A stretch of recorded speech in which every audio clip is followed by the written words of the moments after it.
In the wild highlands and war-torn plains of Central Asia lie tantalizing traces of the ancient world. Here 2,300 years ago, Alexander the Great became the first European to rule the East. In an epic campaign, the ancient Greeks crushed the Persian Empire. It was a turning point in human history. Along the banks of the mighty Oxus River, Alexander discovered a highly developed Eastern civilization. My name is David Adams. I'm a photojournalist, and I want to explore the footprints of this ancient world, today almost entirely erased. This is my quest for Alexander's lost world.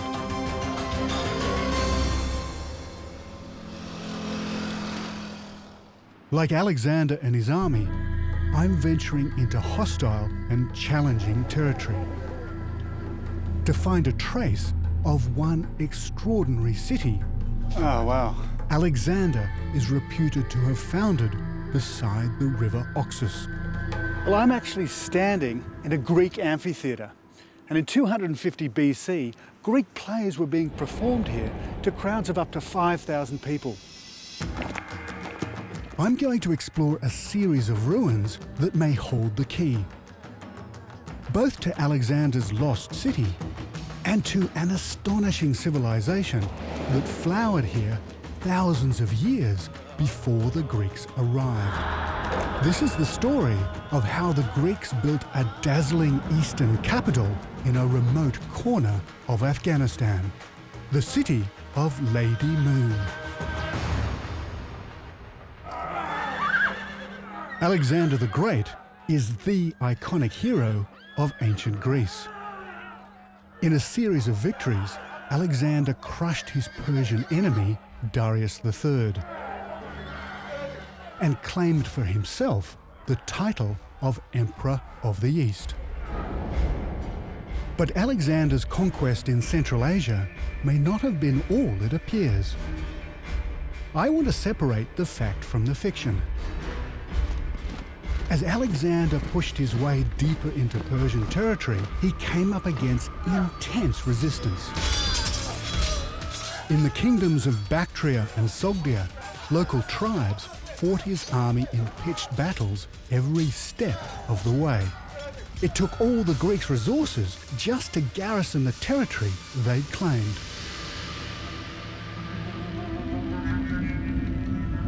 Legend has it, Alexander founded as many as 16 cities in Central Asia alone. But today, we know that more than half of these cities were already established when Alexander arrived. Settlements Alexander renamed, and little else. There's only one place we know for sure was built by Alexander. And archaeologists believe all he constructed here was a wooden fort. The rest of his cities have never been found. If I can find a trace of just one ancient metropolis built at Alexander's command, it would mean that there is some truth behind the legend. And there's one fabled city upon the Oxus River that I want to find.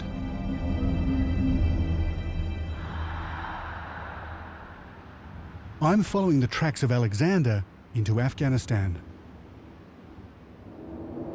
Today, this region is a desert, covered with rutted sand tracks that lead everywhere and nowhere. I've met up with my driver Habib and our guide Reza. We're searching for one of Alexander's river crossing points, but we're already lost. Here we are, Stan.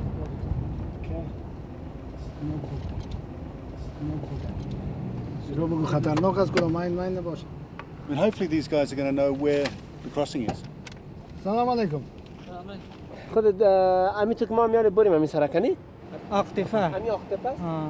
We've come down here and we're just there. The village. Yeah. And see, it says it crosses here, but no. شهر اختفا میره باز دوسن بریم دو طرف بریم دو جا تا میشه. بله. Well, life's going to get very interesting. We don't even know if we can cross the river.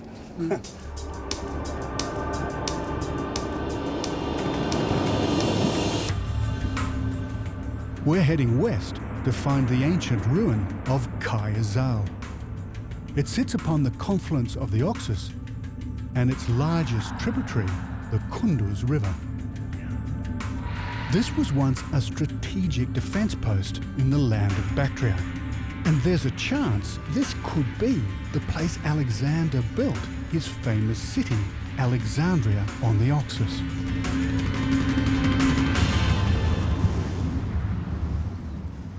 These desert lands are totally unpredictable, and a sandstorm is fast approaching.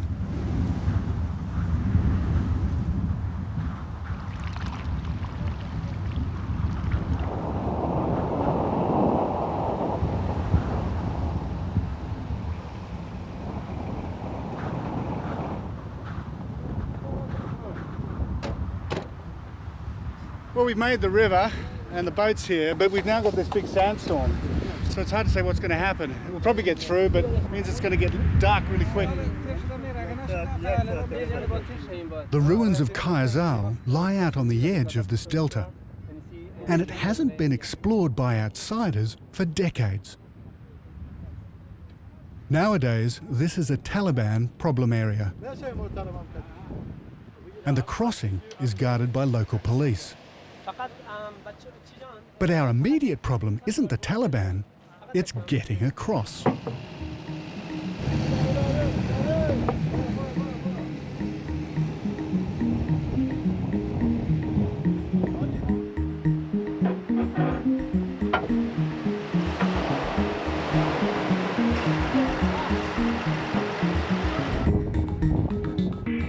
These waterways are in a constant state of flux as the river level slowly drops throughout the year, then floods every spring, cutting the villages of the delta off from the rest of the country. Over 2,300 years ago, the crossing would have been almost exactly the same for Alexander and his 55,000 strong army.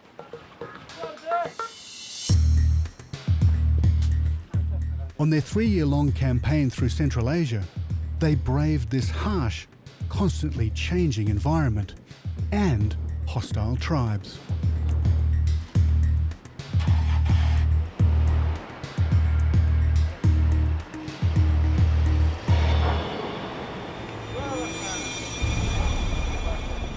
Today, in the heart of the Kunduz Delta are many villages with Taliban sympathies. From Australia. از استرالیا اومدن. Very long way. استرالیا. Australia.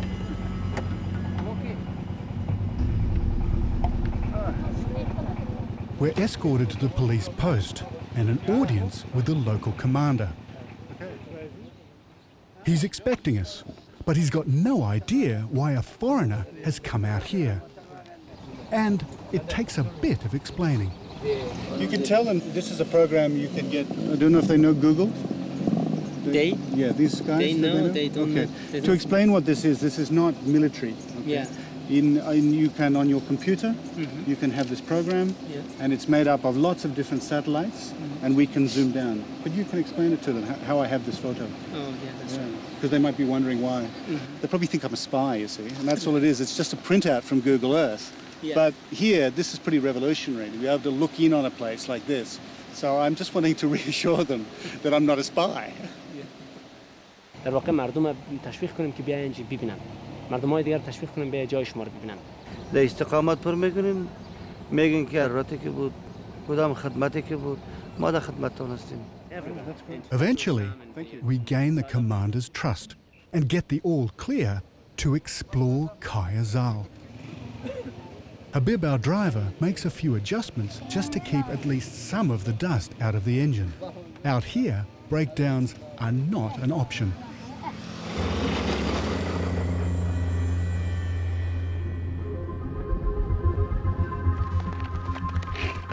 From a distance, Kaizau seems little more than just another flat-top hill beside the ancient Kunduz River.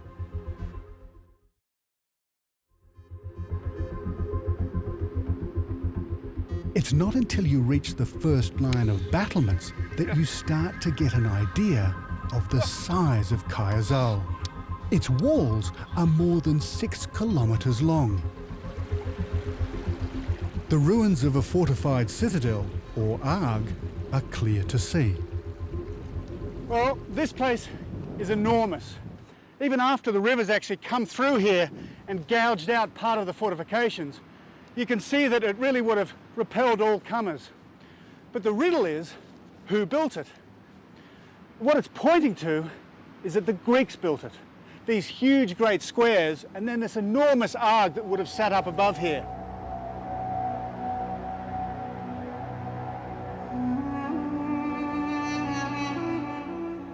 This site is so remote and hard to reach, it has never been excavated. So much of its story remains a mystery. Alexander's biographers tell us that more than 2,000 years ago, the Oxus and its tributary, the Kunduz, joined here and then parted again. Looking out, it's clear to see that even today only a narrow neck of sand separates the Kunduz from the Oxus. So Kaazal was strategically built to keep watch over the two rivers, the delta and its approaches. But its layout and design suggest that this was once a bastioned Greek city. Walking across these ruins, I really get a sense of Alexander being here.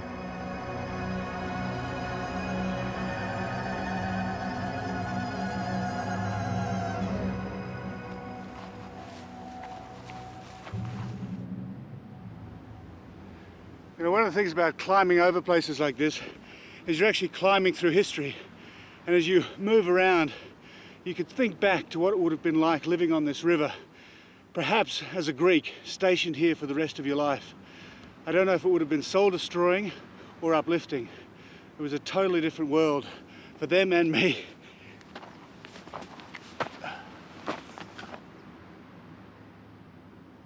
Greek sources tell us in the spring of 328 BC, Alexander's armies crossed the Kunduz and then the Oxus to try and put down a local rebellion. And the only place it's possible to cross the two rivers is right here at the ancient ford of Kaizal.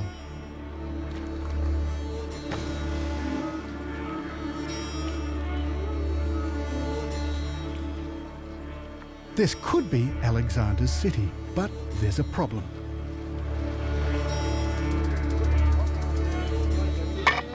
The surface pottery only dates back to a time 400 years after the arrival of Alexander. Yeah, I think so. It's for putting the wheat and rice. And the big pieces. Yeah, very big pieces. The truth about Kaazal's origins must lie in the layers of archaeology deep beneath this citadel's massive foundations. I can't be sure if this was Alexandria on the Oxus, but there's no doubt that he would have left soldiers here to man this strategic passage and secure his supply route. Control of vantage points like this was the key to Alexander's success. From here, he took the fight north across the rivers to suppress the fiercely independent Bactrian and Sogdian tribes. We're told Alexander had a fearsome army. There were 9 infantry units, amongst them thousands of archers and shield bearers, accompanied by over 4,000 cavalry. But to truly crush all resistance, he would have to do more than win battles. He had to maintain control of trade routes and waterways.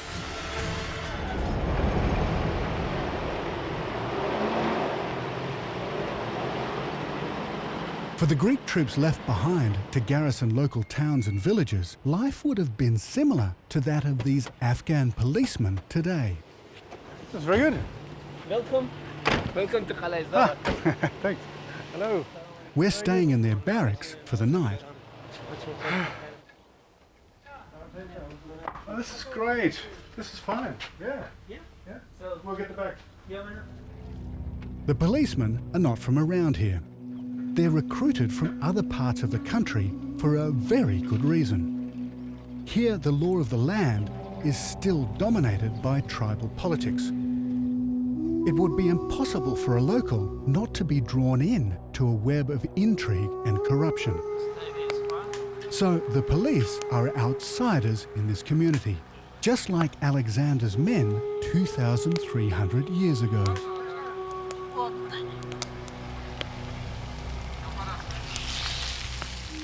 For the Greeks, it would have been a hand-to-mouth experience, stationed here at the end of their known world.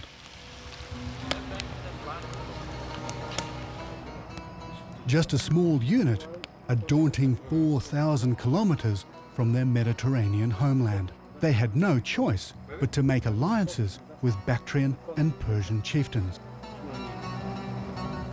And the two cultures that had once clashed began to mix.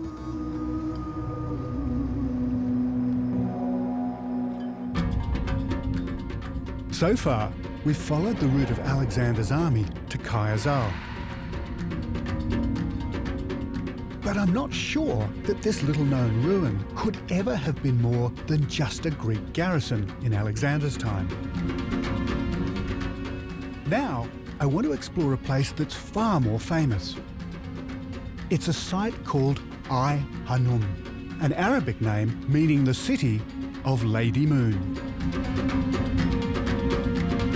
Aihanum is the only ancient Greek metropolis ever discovered in Central Asia. It's a place many believe to be Alexandria on the Oxus, and it's right on the Afghan-Tajik border.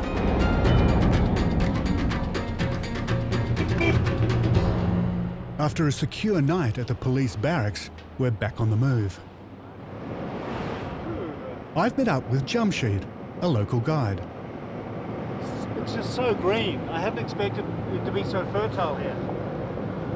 Well, this is the time that, people are working on their fields. Then they just start growing melon, watermelon.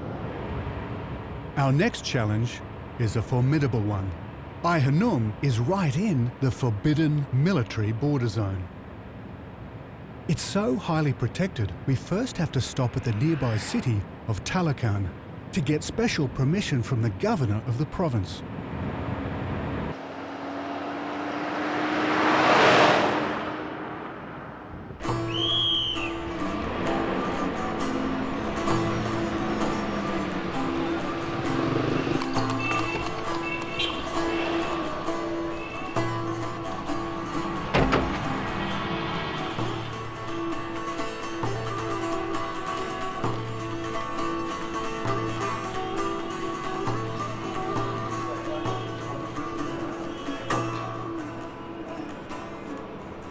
Good morning.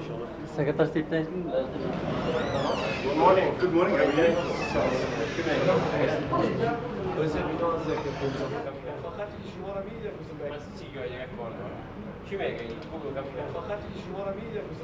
you? When we're going to the areas that you film, he said that then if you have any problem, call me. Right? Yeah. The governor has actually had to go off. He's got a problem in a different part of the province. But he's told Jamshid that we can go up, but if we have a problem, then we should come back here and have tea with him. Trouble is, that's hours away. So we'll have to wing it a bit. We're going to get a letter of permission. We'll see how we go.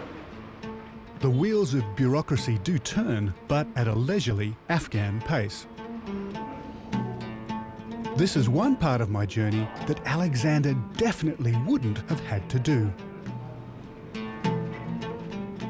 It seems to be taking forever. So I head outside for a stroll through the Talakan markets. Sadly, few outsiders ever have a chance to experience everyday life like this.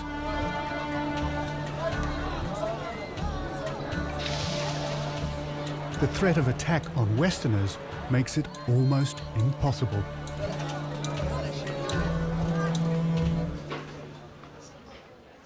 The ancient Greeks were among the first Westerners to come here. They stood out from the crowd, just like me. So what do we have? Rice and then the resin and some meat. When he conquered Bactria, it's said that Alexander adopted Persian dress and acted out local customs to ensure his leadership was accepted.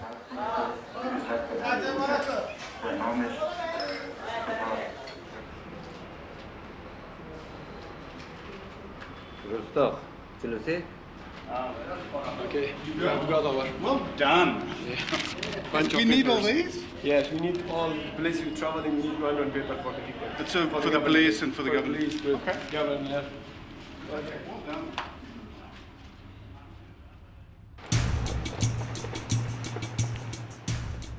Like Alexander, we're heading north to the rugged terrain of Aihanum.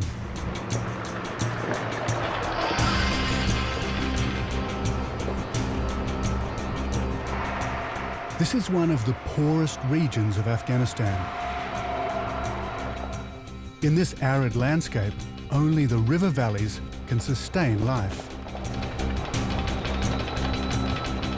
But we hit a major obstacle. The bridge across the river has been out since heavy floods almost a year ago.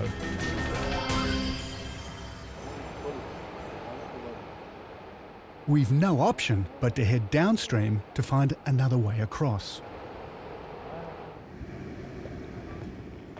Just getting through the mud to the crossing point is a trial in itself.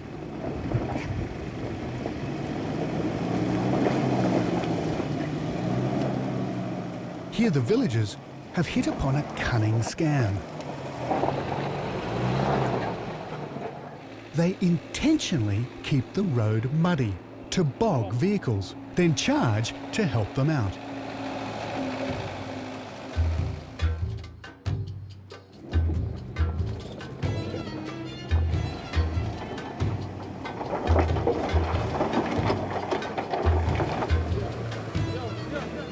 And since we're foreigners, the price goes up from $5 to $60.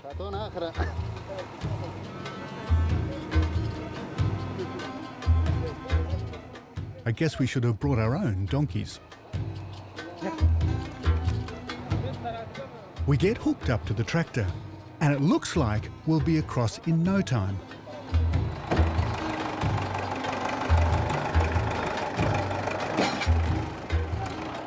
But we don't get very far for our money. So we resort to Plan B. The tractor driver guides us through,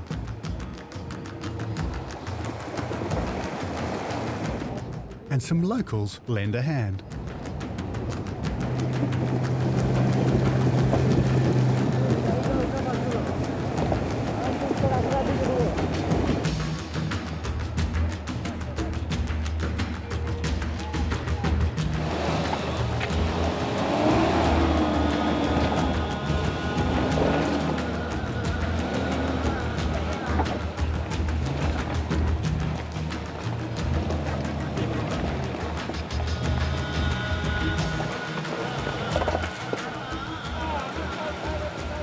Jamshid's off-road driving skills get us safely back onto dry land.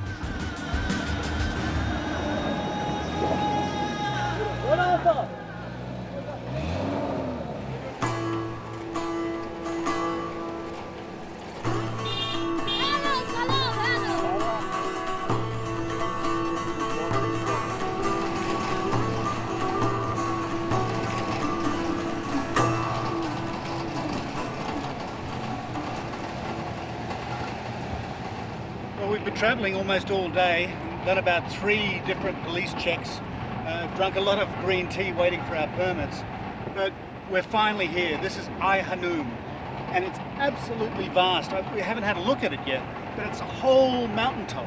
It just looks mind-blowing. The site was officially discovered by the Afghan king Muhammad Zahir Shah during a hunting expedition in 1961. And when French archaeologists began excavating, they found a sensational series of ruins that were unlike anything else in Central Asia.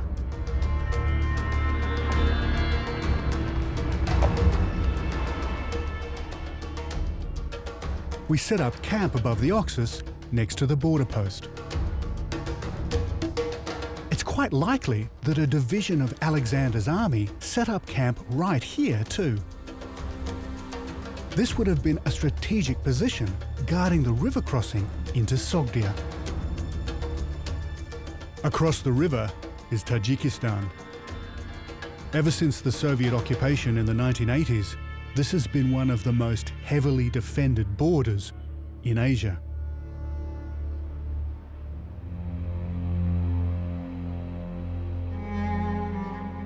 Next morning, we start to explore what remains of the city of Aihanum.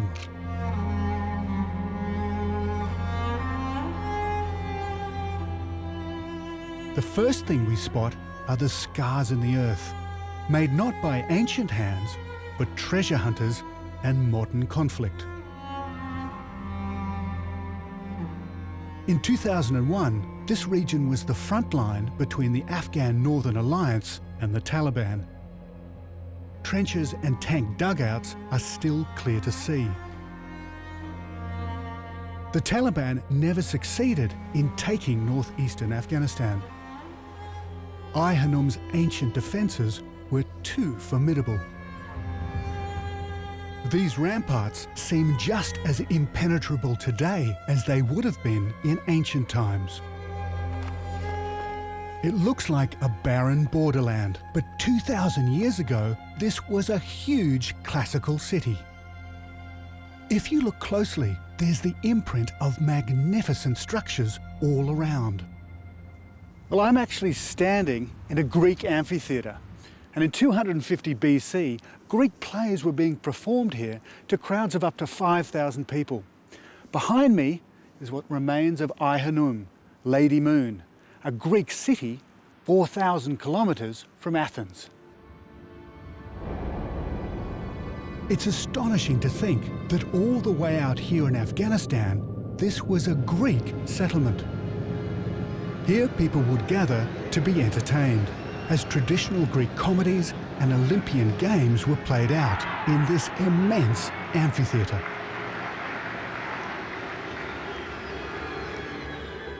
At its peak, 150 years after Alexander, Aihanum would have had all the riches and infrastructure you'd find in the greatest Greek cities of Mediterranean Europe.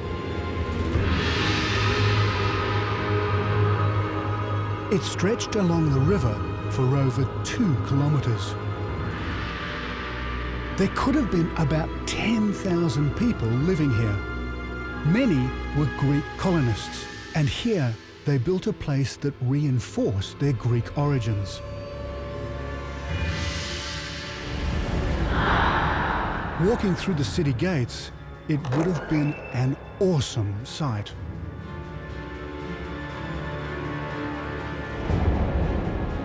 Beyond the ramshackle dwellings and large stately homes was a huge waterside palace. It was a monumental statement of Greek power in Bactria. As well as being the residence of the royal dynasty, this palace was a centre for local administration. Further along the riverside was one of the largest gymnasiums of antiquity. Citizens of Aihanum came here to exercise, in particular soldiers. Inside, they trained for public games. Competing against each other in wrestling and archery kept them in a state of constant readiness for battle. The temples of Aihanum reveal that in this new city there was a fusion of Eastern and Western beliefs. Some were dedicated to ancient Greek gods, but others, like this Persian-style temple, likely belonged to one of the world's oldest religions, known as Zoroastrianism. Here, ceremonial fire towers represent the triumph of truth and light over darkness. Presiding over the battle was one god, Ahura Mazda. Aihanum was a beacon for the Greeks on the empire's eastern frontiers. To many academics, its grandeur confirmed the heroic ideal of Alexander. Here at last was what appeared to be one of the great cities he'd built in Central Asia. But is this marvellous place really Alexandria on the Oxus?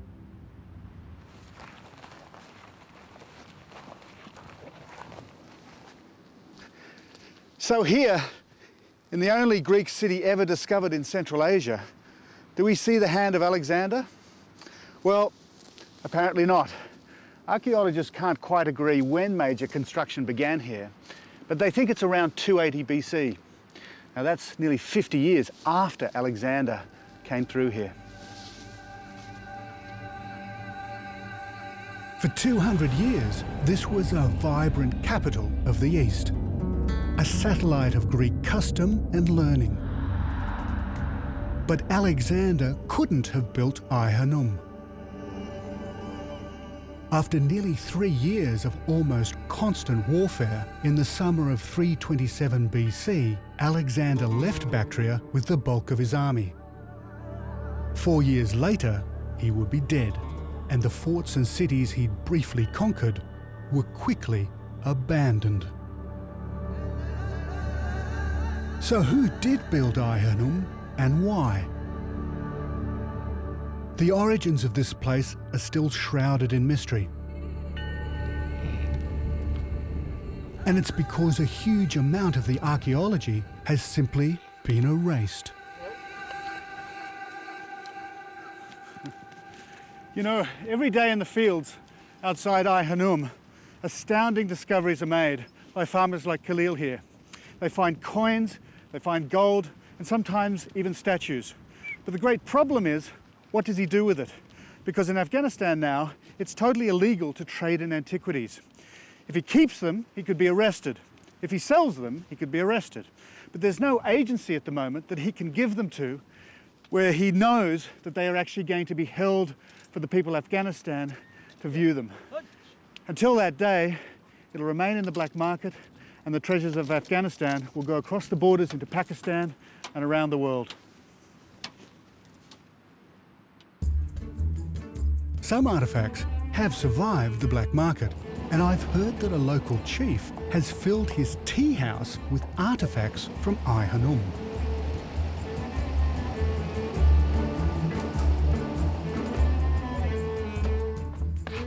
Oh, wow. Well, this is amazing. I'd actually heard there was one column here, but it's about 6. They've been covered with whitewash, but these column capitals are remarkably intact. Carved out of local stone over 2,200 years ago, they are priceless. Well, the irony is that if the commander hadn't taken these away and he'd left them at Aihanum, they probably would have disappeared. So at least they've been conserved. This has to be the most extraordinary tea house I've ever seen.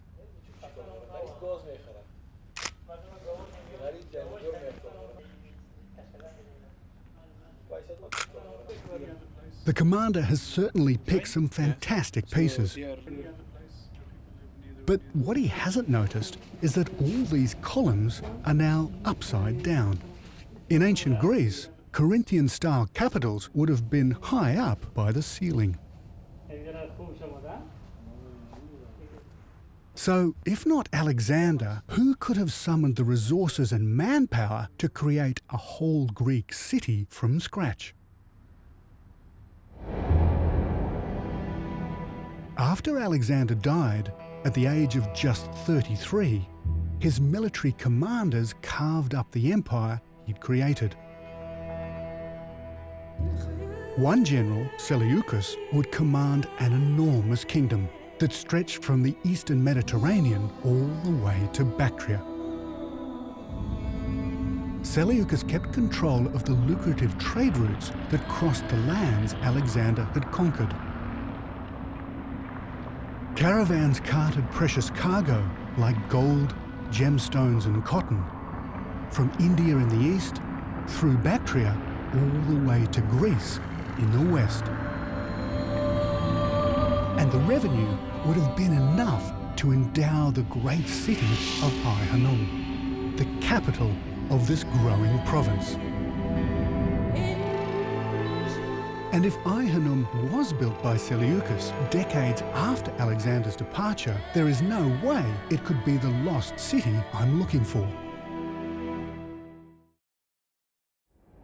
I want to find out what was here when Alexander and his army arrived. I'm on my way to check out an earthwork nearby, a place French archaeologists reckon to have been built during the Bronze Age.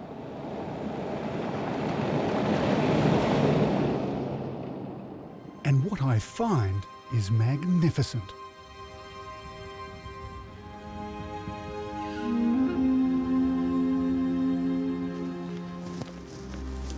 Well, I'm about 5 kilometres out across the plain from Aihanum. What I'm walking down is an enormous canal. Now, this was dug by hand more than 2,000 years before Alexander the Great got here. Now, can you imagine how many people it would take to dig something like this? I mean, these walls are 50 feet high. This is not just nomadic horsemen who built this. This is a civilization that was advanced enough to actually employ the people to do it and then actually design this place. And it would have brought water right across the plain. It would have been an Eden here. So the question is, where was the great city that this canal fed?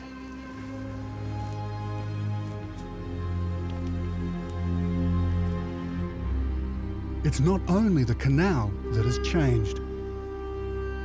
It's hard to imagine a time when this was fertile ground. But once, the Oxus River followed a very different course than today. Signs are everywhere that in the Bronze Age, it flowed across the middle of this plain.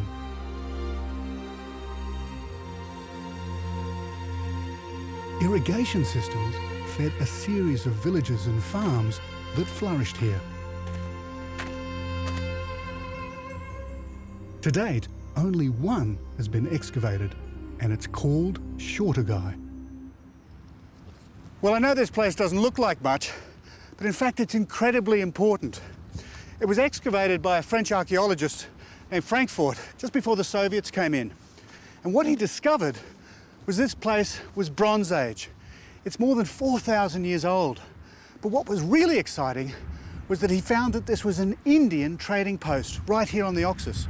Now today, the Oxus is about 5 k's away, that blue line you can see. But back then, the river level was higher and it came right in here.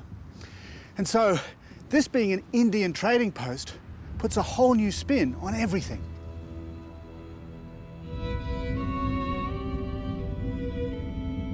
Long before Aihanum was built by the Greeks, Bronze Age traders travelled all the way from the great cities of the Indus Valley in India. They came right across the Pamir Mountains by caravan, all the way to riverside outposts like Shortugai. They carried painted pottery, gold and bronzeware. It was not only goods that travelled on these routes, but people, ideas and spiritual beliefs. Russian historians think the plain surrounding Aihanum could have been the birthplace of the prophet Zoroaster, making this the spiritual heartland of the revolutionary local religion, Zoroastrianism.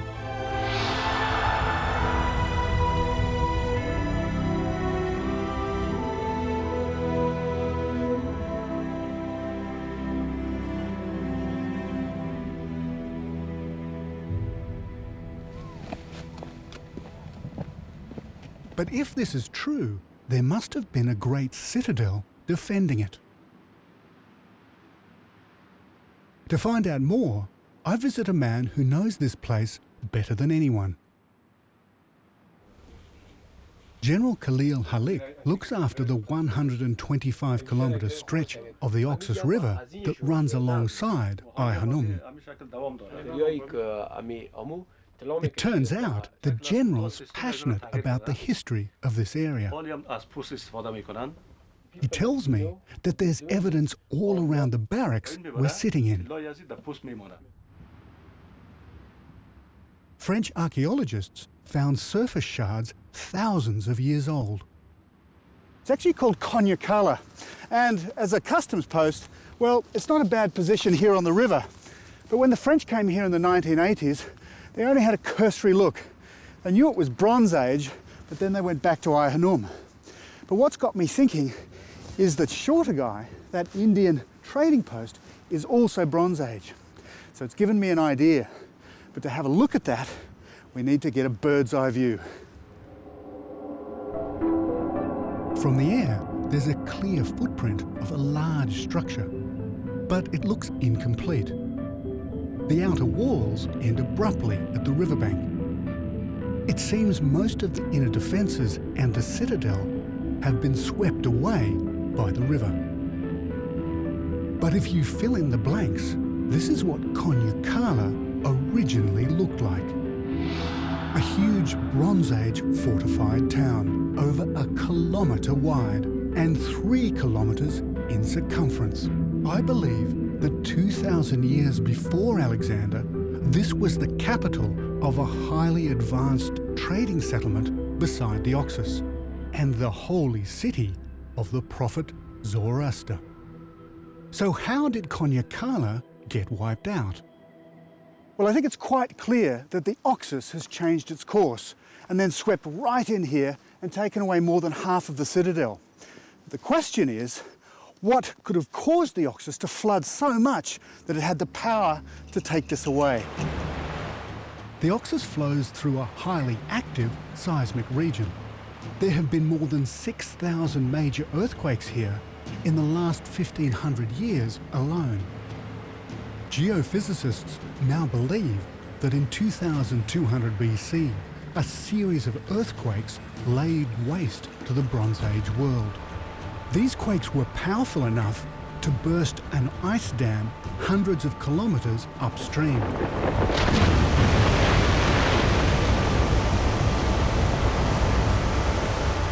Unleashing a huge torrent of water. So are we looking at the same event? Did a cataclysmic flood destroy this civilization as well? Well, the dates fit. 2200 BC, this citadel was probably here. And so if it's the same event, it could well have destroyed it. In an instant, the mighty Oxus River carved itself a new course, smashing through everything in its path.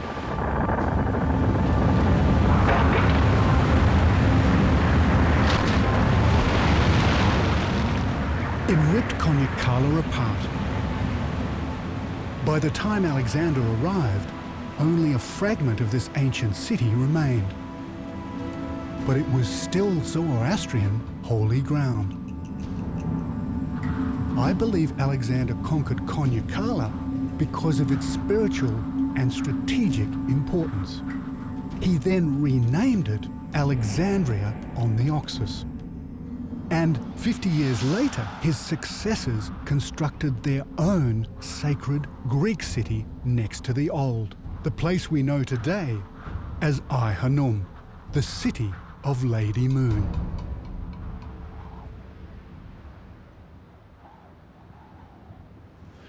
Well, it's terrific stuff, but unfortunately, these questions may never be answered. But what is for sure is that the Oxus really has changed its course, and in doing so, it destroyed a civilization that was here for thousands of years.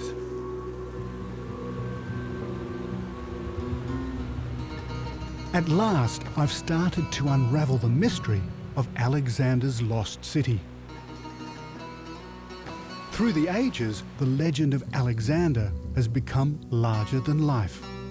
His route was grueling, and the battles he fought were hard won.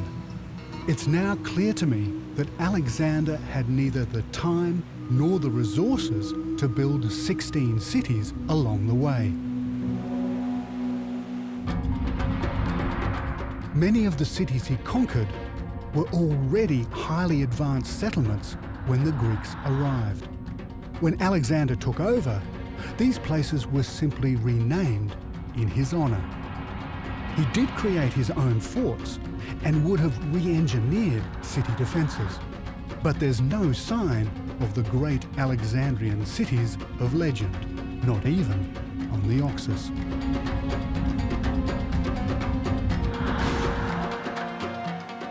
Like the Greeks, we have crossed this hostile and unpredictable landscape. Here, Alexander carved out a foothold by capturing strategic crossroads. He left Greek garrisons and made alliances with local tribes. And in the thriving cities of ancient Bactria, he found the remnants of a civilization far more ancient than his own. Alexander laid claim to an ancient ruin. But it was the Greek colonists who came after him that built the first great Greek city in Central Asia.